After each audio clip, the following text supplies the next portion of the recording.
पहले मैंने बताया सेंट्रल फॉर्म में तीन पैरामीटर थे, सेंटर के कोऑर्डिनेट और रेडियस। किसी एक एक्सिस को सर्कल टच कर रही है, दो पैरामीटर्स की ज़रूरत पड़ेगी। केवल आपको सेंटर दिया हुआ है, आप आराम से रेडियस निकाल लोगे।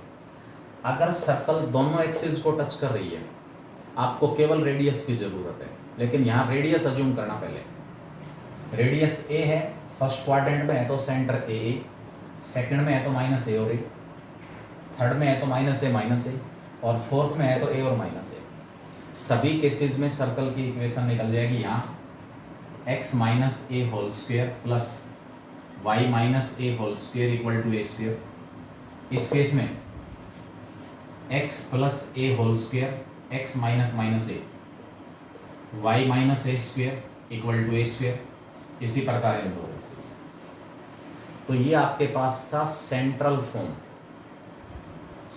Form of circle. अब हम बात करते हैं जर्नल इक्वेशन। सर्कल की जो जर्नल इक्वेशन हमारे पास है वो क्या होगी?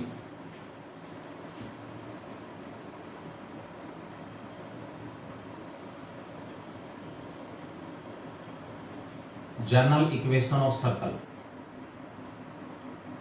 बेटा एक सेकंड डिग्री इक्वेशन होती है एक्स और वाई में, सेकंड डिग्री इक्वेशन। ठीक है, इस टाइप के एग्जाम्पल बेटा कुछ भी नहीं, आपसे कहेगा find the equation of circle, find the equation of circle of radius 4 units and touching both the coordinate axis in third quadrant.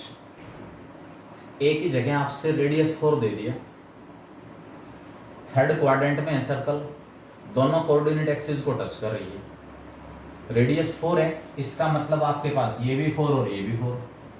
ये पॉइंट थर्ड क्वाड्रेंट में होने की वजह से इस पॉइंट के कोऑर्डिनेट -4 और -4 हो जाएंगे। सेंटर आ गया, रेडियस हमारे पास है, सर्कल की equation x minus -4 x plus 4 का square, y minus -4 y plus 4 का स्क्वायर इक्वल टू 4 का स्क्वायर। इक्वेशन अगर ये थर्ड क्वाड्रेंट नहीं कहता आपको कि भी सर्कल थर्ड क्वाड्रेंट में है, तो फिर आपको चारों पेज डिस्कस करने पड़ेंगे कि 4 रेडियस वाली सर्कल जो दोनों कोऑर्डिनेट एक्सिस को टच कर रही है, अगर वो फर्स्ट क्वाड्रेंट में है तो उसकी इक्वेशन बनेगी x minus 4 whole square y minus 4 whole square equal to 4 का स्क्वेयर। सेंटर 4 4। सेकंड क्वाड्रेंट में है तो -4 और 4 सेंटर हो गया, इसमें है तो 4 और -4 सेंटर हो गया। रेडियस सभी केसेस में 4 है ही, अकॉर्डिंगली सेंटर आपके पास आ गया, रेडियस आ गया, हम सेंट्रल फॉर्म यूज करते हुए सर्कल की इक्वेशन निकालेंगे। ठीक है, मैं बात करता हूं general equation. Second degree equation होती है एक्स और वाई में, ax square 2hxy by square plus 2gx plus 2fy plus c equal to 0। Second degree equation in x and y। ये आपके पास पेयर ऑफ लाइंस को रिप्रेजेंट कर सकती है, सर्कल को रिप्रेजेंट कर सकती है, पैराबोला, एलिप्स और हाइपरबोला को रिप्रेजेंट कर सकती है। हमारे यहाँ यूज होगा या तो पेयर ऑफ लाइन या फिर सर्कल। ये second degree equation pair of lines को रिप्रेजेंट कब करेगी? पेयर ऑफ लाइंस आपके पास आ सकता है, वो पेयर ऑफ स्ट्रेट लाइन वाला जो टॉपिक उसमें pair of lines second degree equation दे दी, पहले चेक करो ये पेयर ऑफ लाइंस को रिप्रेजेंट कर रही है नहीं, और उसके बाद कहेगा पॉइंट ऑफ इंटरसेक्शन निकालो। तो पेयर ऑफ लाइंस को रिप्रेजेंट करेगा या नहीं करेगा? आप कहोगे सर ये कॉन्सेप्ट कहां से आ गया?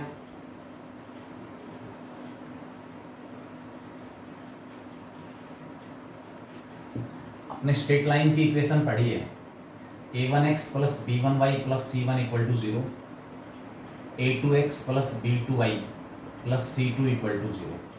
This is L1 and this is L2, first line second line.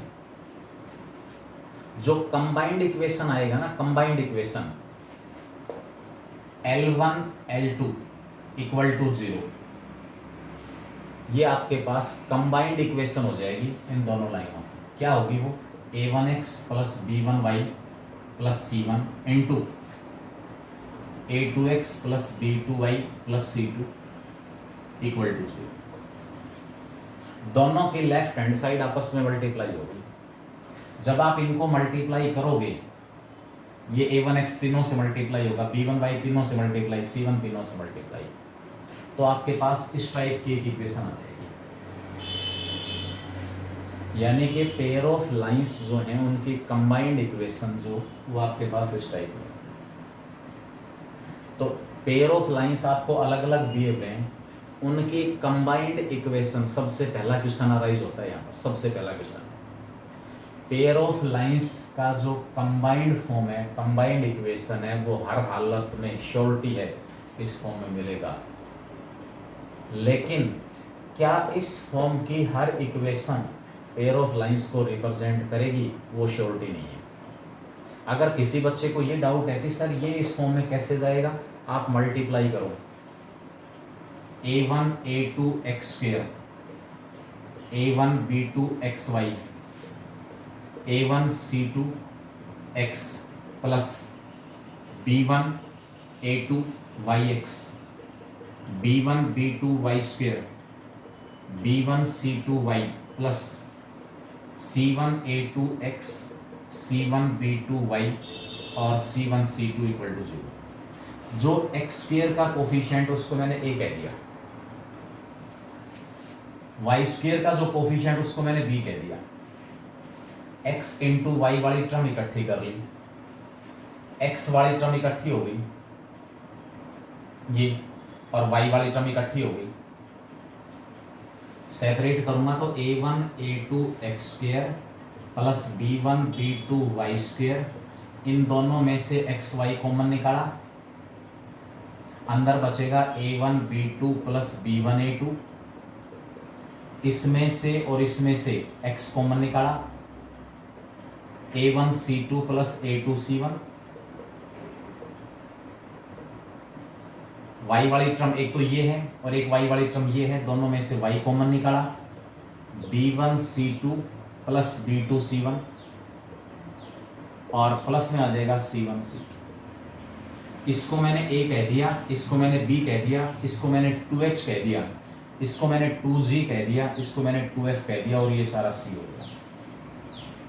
This is a, this is b, this is 2h, ये हमारे पास है 2g, ये हो जाएगा 2f और ये c। तो जो दो लाइंस थी उनकी जो कंबाइंड इक्वेशन है, कंबाइंड इक्वेशन वो इस फॉर्म में आ गई। मतलब श्योरिटी है, श्योरिटी है पेयर ऑफ लाइंस का कंबाइंड इक्वेशन इस फॉर्म में होगा। क्या इसका कन्वर्स ट्रू है? कन्वर्स का मतलब क्या इस टाइप की हर इक्वेशन हमेशा पेयर ऑफ लाइंस को रिप्रेजेंट करेगी? वो श्योरिटी नहीं है। तो उसके लिए कंडीशन आपके पास है पेयर ऑफ लाइंस को रिप्रेजेंट करने के लिए a b c plus 2fgh minus AF square minus BG square minus CH square equal to 0।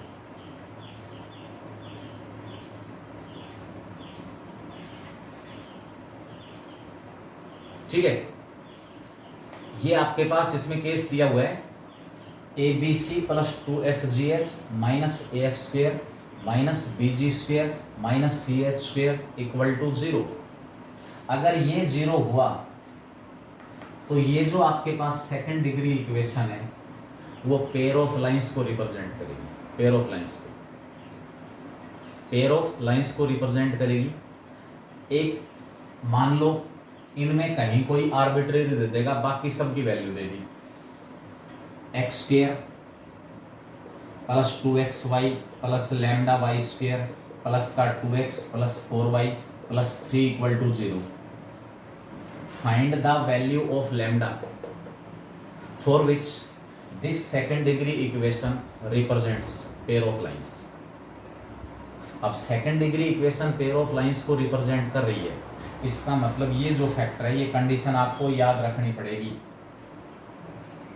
ये कंडीशन आपको याद रखनी पड़ेगी, ठीक है। यस, कन्वर्स का मीनिंग यही है। कन्वर्स का मतलब है कि कोई भी दो लाइन आपको दे दी, उनका कंबाइंड फॉर्म तो इस फॉर्म में जरूर आएगा, श्योरिटी है, हर हालत में आएगा। लेकिन इस फॉर्म का आपके पास कोई भी इक्वेशन है, अपनी मर्जी से कोई भी इक्वेशन लिख लिया, तो वो हमेशा पेयर ऑफ लाइंस को रिप्रेजेंट करे, कोई ज़रूरी नहीं है। उसके लिए कंडीशन है पेयर ऑफ लाइंस रिप्रेजेंट करने के लिए ABC + 2FGH, इसका भी डेरिवेशन है, लेकिन वो चीज़ें फिर इसके अंदर 11th में बताएंगे आपको, क्योंकि इसमें टाइम लग जाएगा डेरिवेशन में, और मेरे हिसाब से आप अपनी जो सिलेबस कीजिए उनसे काफ़ी दूर हो जाओगे। तो direct condition ABC + 2FGH -AF² -BG² -CH², H का स्क्वायर है, कभी C का स्क्वायर ले लो। अगर ये 0 के इक्वल आ रहा है तो ये पेयर ऑफ लाइंस को रिप्रेजेंट करेगा। A और B आपस में इक्वल हैं और H 0 है तो ये सर्कल को रिप्रेजेंट करेगा। सेकेंड डिग्री इक्वेशन सर्कल को रिप्रेजेंट करेगी, उसके लिए H 0 होना चाहिए। आपने अभी देखा था जो सेंट्रल फॉर्म मैंने बताया था,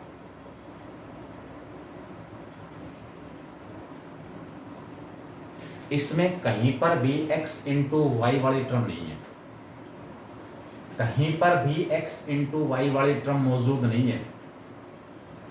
इसका मतलब इसमें ये x × y वाली टर्म नहीं होनी चाहिए अगर ये सर्कल को रिप्रेजेंट कर रही है तो।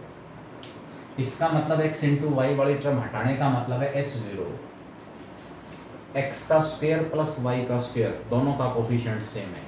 a और b आपस में इक्वल, A और B आपस में इक्वल हों और H 0 हो, तो उस केस में ये जो सेकेंड डिग्री इक्वेशन है वो एक सर्कल को रिप्रेजेंट करेगी। सर्कल को, पेयर ऑफ लाइंस को कब रिप्रेजेंट करेगी, आपके सिलेबस में पेयर ऑफ लाइंस से रिलेटेड टॉपिक है। सर्कल को रिप्रेजेंट कब करेगी, A और B आपस में इक्वल और H 0। कॉनिक सेक्शन का टॉपिक आपके पास एलिप्स, पैराबोला, हाइपरबोला, वो H² और AB के रूप में कंडीशन आएंगी, वो हम डिटेल में नेक्स्ट ईयर डिस्कस करेंगे, क्योंकि इस साल उनका कोई यूज़ ही नहीं है। यहाँ हो सकता है इनसे रिलेटेड कोई क्वेश्चन डाल दे पॉसिबली, MTG वाली बुक में ज़रूर मिल जाएंगे, क्योंकि कुछ एक स्टेट्स में ये फॉर्म आपका जो NTSC का सिलेबस है उसमें शामिल है। अब मैं बात करता हूँ जर्नल इक्वेशन की। हाँ, जर्नल इक्वेशन ऑफ सर्कल, ये सेकेंड डिग्री इक्वेशन है।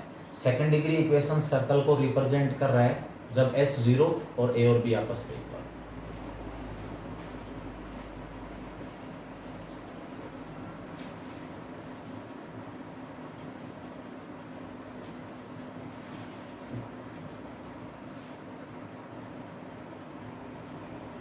General equation of circle, x² + y² + 2gx + 2fy + c = 0 always represents a circle।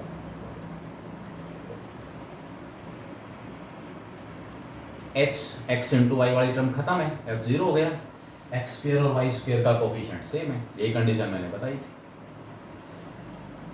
अगर ये सर्कल को रिप्रेजेंट कर रही है तो आपको इस सर्कल का सेंटर और रेडियस पता होना चाहिए, क्योंकि अगर ये सर्कल है तो इसका सेंटर भी होगा कहीं ना कहीं, इसका रेडियस भी होगा। इस फॉर्म से रिलेटेड क्वेश्चन कैसे, मैं इसको चेंज करूंगा इस फॉर्म में, x - h whole square y - k whole square = r²। इस फॉर्म में चेंज कर देंगे, अपने आप पता लग जाएगा। जो x और y में से सब्ट्रैक्ट हो रहा है वो सेंटर का x और y कोऑर्डिनेट होगा। तो इसके लिए पहले परफेक्ट स्क्वायर तो बने, x² प्लस का 2gx है, x² और x वाली टर्म को इकट्ठा करके परफेक्ट स्क्वायर बना रहा हूं। क्या आएगा इसमें, x² और x वाले टर्म्स को हम इकट्ठा करके परफेक्ट स्क्वायर बना रहे हैं। x² प्लस का 2gx, x का कोफिशिएंट है 2g, उसका हाफ हो गया g, उसका स्क्वायर g² मैंने ऐड कर दिया,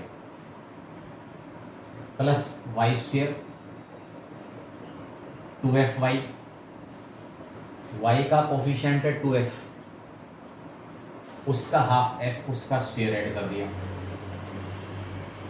परफेक्ट स्क्वायर बना रहा हूं। जो ऐड किया वो राइट साइड में ऐड कर लो, और यहां जो प्लस का सी था इसको मैं राइट में ले गया, x square plus 2gx plus g square, x plus g whole square आ गया, y square plus 2FY plus f square, y plus f whole square आ गया, g square plus f square minus c, इसका मैंने square root और square एक साथ ले लिया, स्क्वायर रूट और स्क्वायर एक साथ ले लिया। एक्स में से क्या माइनस हो रहा है, एक्स में जी ऐड हो रहा है, तो सेंटर के कोऑर्डिनेट बताया था जो एक्स और वाई में से माइनस हो रहा है वो हमारे पास सेंटर का एक्स और वाई कोऑर्डिनेट होगा। तो एक्स में से क्या माइनस हो रहा है, माइनस जी, वाई में से क्या माइनस हो रहा है, माइनस एफ। परफेक्ट स्क्वायर बनते ही जो एक्स और वाई में से माइनस हो रहा है वो हमारे पास सेंटर के कोऑर्डिनेट आ जाएंगे, माइनस जी और minus F. Radius, right hand side जो है वो रेडियस का स्क्वायर है, ये आ रहा है सारा का सारा इसका स्क्वायर है, तो रेडियस आ गया g square plus f square minus c सारे का स्क्वायर। अब याद कैसे रखें, हर बार इस फॉर्म में चेंज करने की बजाय आप डायरेक्ट यहां से सेंटर निकाल सकते हो। व्हाट इज माइनस जी, जो एक्स का कोफिशिएंट है उसका नेगेटिव और हाफ, एक्स का जो कोफिशिएंट है उसका नेगेटिव और हाफ, हमारे पास क्या होगा, सेंटर आ जाएगा, सेंटर का एक्स कोऑर्डिनेट।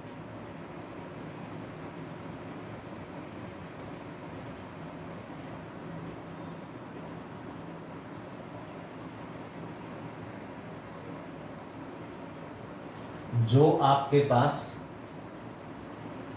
इक्वेशन दी हुई है उसमें जो x का कोफिशिएंट है उसका नेगेटिव और हाफ सेंटर का x कोऑर्डिनेट, y के कोफिशिएंट का नेगेटिव और हाफ सेंटर का y कोऑर्डिनेट। यहाँ से तो सेंटर आ गया, एक दो क्वेश्चन निकालेंगे इस टाइप के। और रेडियस हमारे पास क्या होगा, जो x और y के कोफिशिएंट हैं उनका स्क्वायर कर लो, हाफ का स्क्वायर, x का कोफिशिएंट 2g उसके हाफ का स्क्वायर, y का कोफिशिएंट 2f उसके हाफ का स्क्वायर, और जो कांस्टेंट है वो घटा दो, g square plus f square minus c. यह सीधा सा केस है, जो सेंटर के कोऑर्डिनेट है ना इनका स्क्वायर करो, दोनों का ऐड करो, और जो कांस्टेंट है वो घटाओ, उस सारे का स्क्वायर रूट वो हमारे पास रेडियस है। आपसे कहे find center and radius of x square plus y square minus x plus 2y minus 3/2 equal to 0। इसका सेंटर निकालो और इसका रेडियस निकालो, सेंटर और रेडियस। क्या मेथड बताया मैंने, x और y के जो कोफिशिएंट्स हैं उनका नेगेटिव और हाफ, सेंटर आपके पास आ गया, x का कोफिशिएंट -1 है, उसका नेगेटिव +1, उसका हाफ 1/2, y का कोफिशिएंट 2 है, उसका नेगेटिव और हाफ -1, सेंटर के कोऑर्डिनेट। जो x और y के कोफिशिएंट हैं उनका नेगेटिव और हाफ, रेडियस x के कोफिशिएंट का स्क्वायर 1/4 प्लस में जो सेंटर का x कोऑर्डिनेट उसका स्क्वायर, सेंटर के y कोऑर्डिनेट का स्क्वायर 1, और माइनस में c की वैल्यू -3/2 है, माइनस में -3/2 प्लस 3/2 आ गया, सारे का स्क्वायर रूट। ये हमारे पास रेडियस है। लेकिन ये मेथड सोल्व करेंगे, इसको 4 एलसीएम आ गया, 1 + 4 और प्लस में 6, √11/2 आपके पास रेडियस आ गया, √11/2 क्या आ गया, रेडियस। सेंटर आ गया, रेडियस आ गया, अब यहाँ वापस से सेंट्रल फॉर्म यूज कर दो, ये h, ये k और ये r, आप वापस से ही आ जाओगे इसी इक्वेशन में, कुछ नया नहीं आना, यही फॉर्म आ जाएगा। लेकिन इस तरीके से सेंटर और रेडियस निकालने के लिए एक बात का विशेष ध्यान रहे, एक्स स्क्वायर और वाई स्क्वायर का कोफिशिएंट एक भी होना जरूरी है, सेम तो हो ही हो। अगर एक्स स्क्वायर और वाई स्क्वायर का कोफिशिएंट सेम नहीं है तो ये सर्कल को रिप्रेजेंट नहीं करेगा, सेम तो हो ही हो। उसके साथ कोफिशिएंट 1 भी होना चाहिए, +1, तब जाके फॉर्मूला लगाना x और y के कोफिशिएंट्स का नेगेटिव और half, 2 × x square plus y square plus 3x minus 4y minus 5 = 0। आपसे कहेगा इसका सेंटर और रेडियस निकालो, तो सबसे पहले इस 2 से डिवाइड करोगे आप, तभी गलती हो जाएगी, क्योंकि मैंने जर्नल इक्वेशन ये लिखी है, एक्स स्क्वायर और वाई स्क्वायर का कोफिशिएंट 1 दिया हुआ है, 1 दिया हुआ है, तब जाके एक्स और वाई के कोफिशिएंट्स का नेगेटिव और हाफ सेंटर है आपका, और रेडियस c² + f² - c का स्क्वायर। 2 से डिवाइड करूंगा, यहाँ 3/2, 4/2, यहाँ 5/2।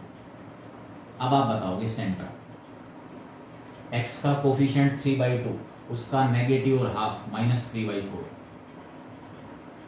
y का कोफिशिएंट है -4/2, -2, नेगेटिव और हाफ 1, रेडियस वो इज g² + f² - c, सारे का square.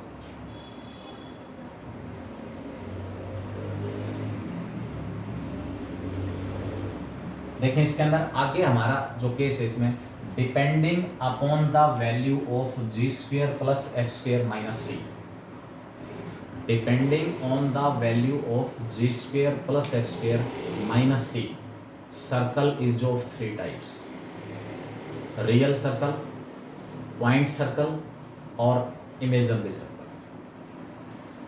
Depending on the value of g² + f² - c, this circle is of 3 types.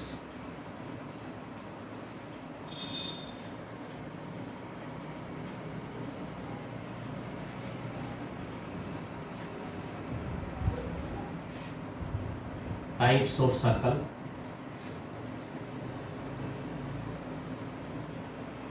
If g² + f² - c greater than 0, इसको मैं कहूँगा real circle.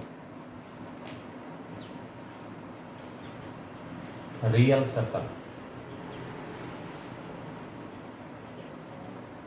g² + f² - c = 0, point circle, simply एक point.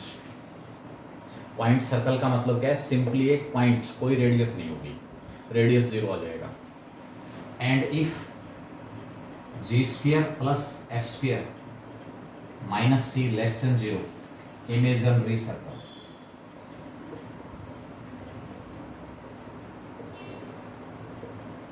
Real, point और imaginary, यानी कि general equation में जो radius निकालने का फॉर्मूला था स्क्वायर रूट के अंदर g² + f² - c का, उसकी वैल्यू के ऊपर डिपेंड, उसकी वैल्यू के ऊपर डिपेंड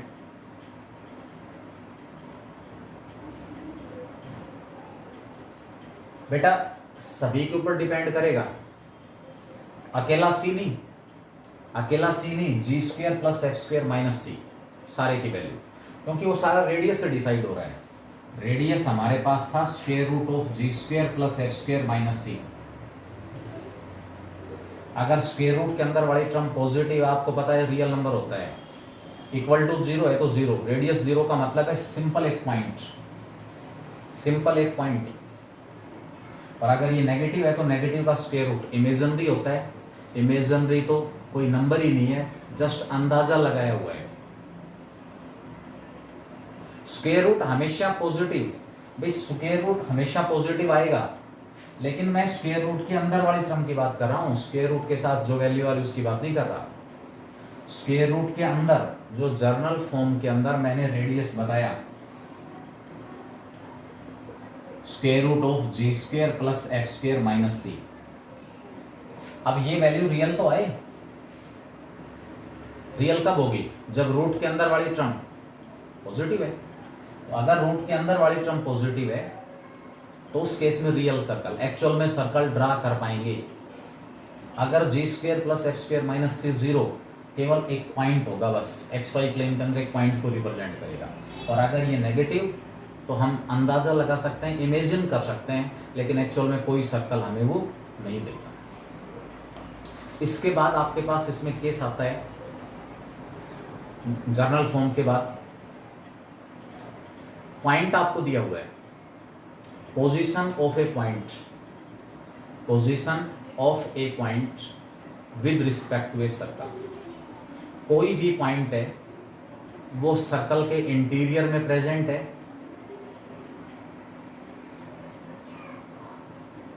नहीं, जब हमारे पास इसमें सर्कल ही नहीं है तो फिर ये चीज़ें कैसे डिफाइन करेंगे हम? भाई इमेजिनरी सर्कल का मतलब सर्कल ही नहीं है हमारे पास, सर्कल नहीं है तो ये चीज़ें वहाँ डिफाइन नहीं होंगी, टेंजेंट वगैरह ये कुछ भी डिसाइड नहीं होगा वहाँ पर, डिफाइन नहीं होगा in case of imaginary circle. पहले सर्कल तो हो, फिर तो उसके ऊपर बात होती है टेंजेंट की, नॉर्मल की, और कोई पॉइंट बाहर दिया हुआ है वहाँ से टेंजेंट ड्रा कर रहे हैं, कितने टेंजेंट ड्रा होंगे, उनकी लेंथ क्या होगी, वो सारा सब कुछ, उसके लिए सर्कल होना जरूरी है। जब सर्कल ही हमारे पास नहीं है तो ये सारी चीज़ें meaningless.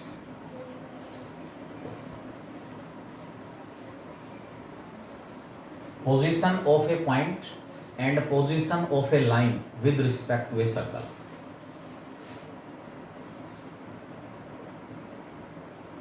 Position of a point with respect to a circle. Circle आपको दिया हुआ है जिसका सेंटर एच के पॉइंट पर है और रेडियस हमारे पास आर है।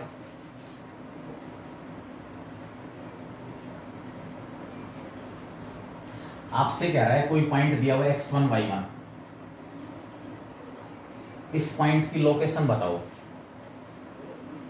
लोकेशन का मतलब तीन पॉसिबिलिटी है, नहीं बेटा इसके बाद नहीं, दो ही क्लास चलेंगी, लेकिन इसमें ध्यान रहे इन बातों को क्लास में ध्यान से सुन ले। बस आपको ये लगे कि भाई ये बात मेरे को नहीं पता, नहीं है मेरे लिए, लगभग ही नहीं है, उनको एक बार नोट कर लें, उनके ऊपर ज़्यादा टाइम लगाने की ज़रूरत नहीं है। बस उनको फ्रीली मैं सारे रिजल्ट ड्राइव कर रहा हूँ, आप रिजल्ट लिख लें कि मेरे को ये बात याद रखनी है, बस वो रिजल्ट लिखें और उसको 2-3 बार रिवाइज करोगे, याद हो जाएगा।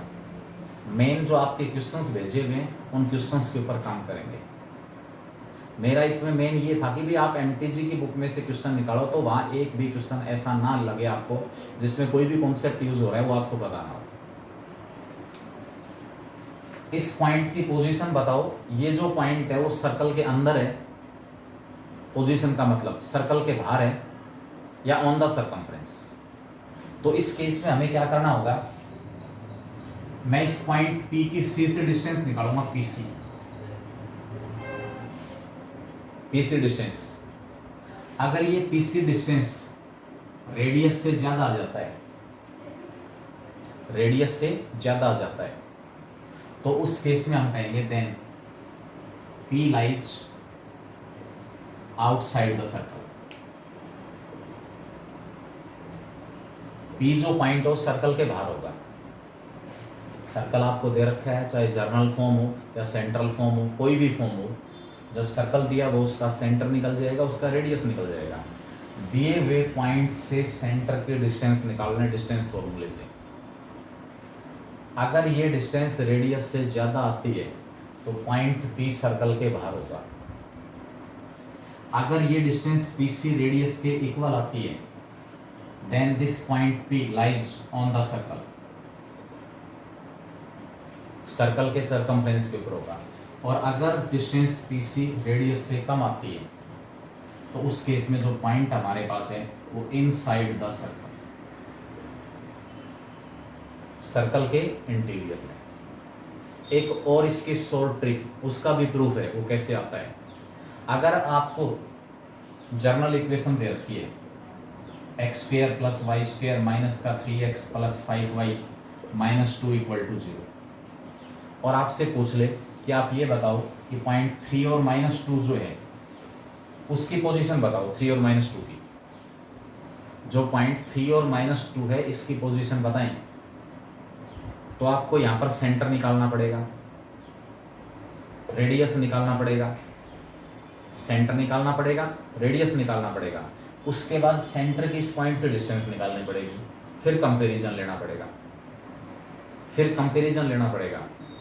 आप डायरेक्ट इस पॉइंट के कोऑर्डिनेट इसमें पुट कर देना एक्स और वाई की जगह। अगर लेफ्ट हैंड साइड पॉजिटिव आती है तो ये पॉइंट जो है, अगर लेफ्ट हैंड साइड हमारे पास पॉजिटिव आ रहा है तो पॉइंट आपको कहाँ मिलेगा, सर्कल के बाहर। अगर लेफ्ट हैंड साइड की वैल्यू नेगेटिव आ गई इस पॉइंट के कोऑर्डिनेट एक्स और वाई की जगह रखने से, तो सर्कल आपको कहाँ मिलेगा, पॉइंट आपको कहाँ मिलेगा, सर्कल के अंदर। और अगर इस पॉइंट के कोऑर्डिनेट एक्स और वाई की जगह रखने से लेफ्ट हैंड साइड की वैल्यू 0 आ गई तो ये पॉइंट आपको कहाँ मिलेगा, ऑन द सर्कमफ्रेंस। क्या बताया मैंने, ना आपको सेंटर निकालने की ज़रूरत, ना आपको रेडियस निकालने की ज़रूरत, ना आपको सेंटर से और इस पॉइंट की डिस्टेंस निकालने की ज़रूरत। सीधा आप इस पॉइंट के जो कोऑर्डिनेट हैं वो एक्स और वाई की जगह पुट कर देना। अगर लेफ्ट हैंड साइड पॉजिटिव आ जाती है तो दिया हुआ जो पॉइंट है वो आपको कहाँ मिलेगा, सर्कल के बाहर मिलेगा। अगर लेफ्ट हैंड साइड नेगेटिव आ जाती है तो दिया हुआ पॉइंट सर्कल के अंदर मिलेगा। और अगर आपके पास लेफ्ट हैंड साइड 0 आ जाती है इस पॉइंट के कोऑर्डिनेट रखने से एक्स और वाई की जगह, तो पॉइंट आपको सर्कल के सरकमफ्रेंस के on the circumference of circle. इसी प्रकार इसमें कॉन्सेप्ट है लाइन की पोजीशन। सर्कल दी हुई है, आपसे पूछेगा कोई भी लाइन, 3 पॉसिबिलिटी हैं। एक ये केस है, दूसरा केस ये हो सकता है और तीसरा केस हमारे पास ये हो सकता है।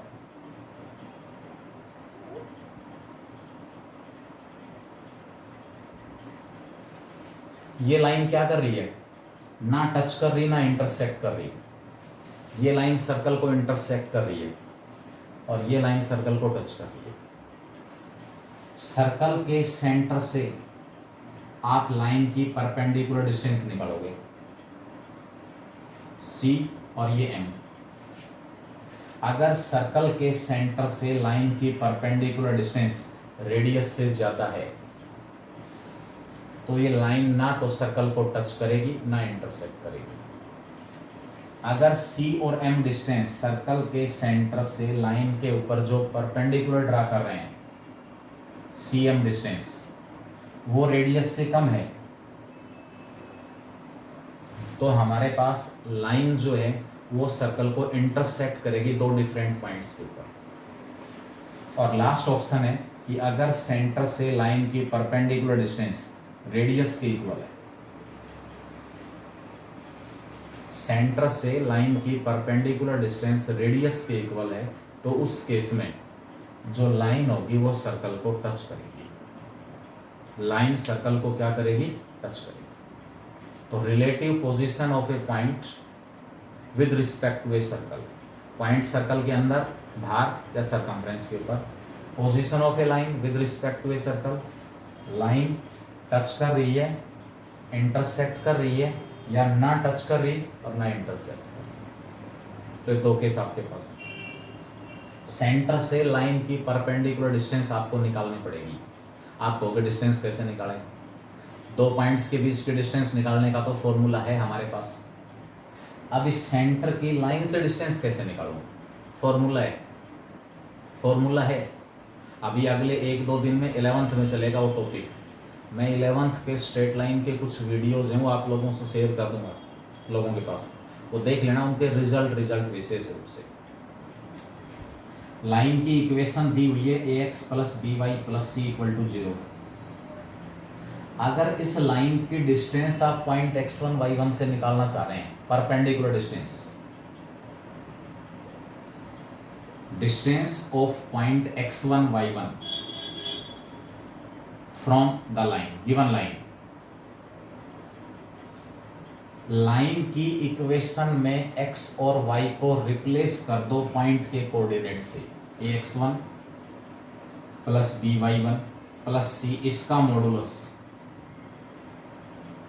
Upon divided by square root of a square plus b square, x के कोफिशिएंट का स्क्वायर प्लस में वाई के कोफिशिएंट का स्क्वायर। भाई डिस्टेंस की जब हम बात कर रहे हैं तो हमें डिस्टेंस निकालने का फॉर्मूला भी पता हो। सर्कल का सेंटर वो तो मिल जाएगा, चाहे सेंट्रल फॉर्म हो या जर्नल फॉर्म हो। सेंटर मिल गया, लाइन की इक्वेशन दी हुई है, आपसे पूछेगा बताओ इस लाइन की पोजीशन बताओ with respect to the circle, touch करेगी, इंटरसेक्ट करेगी या ना टच और ना इंटरसेक्ट। तो उस केस में आप ये फॉर्मूला यूज करके, फिर बता रहा हूँ फॉर्मूला क्या है, लाइन की इक्वेशन में जो लेफ्ट हैंड साइड है, सबसे पहले राइट हैंड साइड को जीरो बनाओ, एक्स और वाई की जगह इस पॉइंट के कोऑर्डिनेट रख दें जिससे डिस्टेंस निकाल रहे हो, और उसका ले लें मॉडुलस अपॉन में एक्स के कोफिशिएंट का स्क्वायर प्लस वाई के कोफिशिएंट का स्क्वायर, सारे का स्क्वायर। ठीक है, तो ये फॉर्मूला आपके पास है डिस्टेंस के लिए। कल हम बात करेंगे इसके अंदर कि सर्कल के ऊपर कोई पॉइंट दिया हुआ है, सर्कल के ऊपर उस पॉइंट के ऊपर टेंजेंट की इक्वेशन निकालनी है। सर्कल के बाहर कोई पॉइंट दिया हुआ है, उस पॉइंट से जो सर्कल के ऊपर टेंजेंट ड्रा हो रहे हैं उनकी लेंथ इक्वल होती है, दो टेंजेंट हम ड्रा करते हैं, दोनों की लेंथ इक्वल होती है, वो हमें पता है।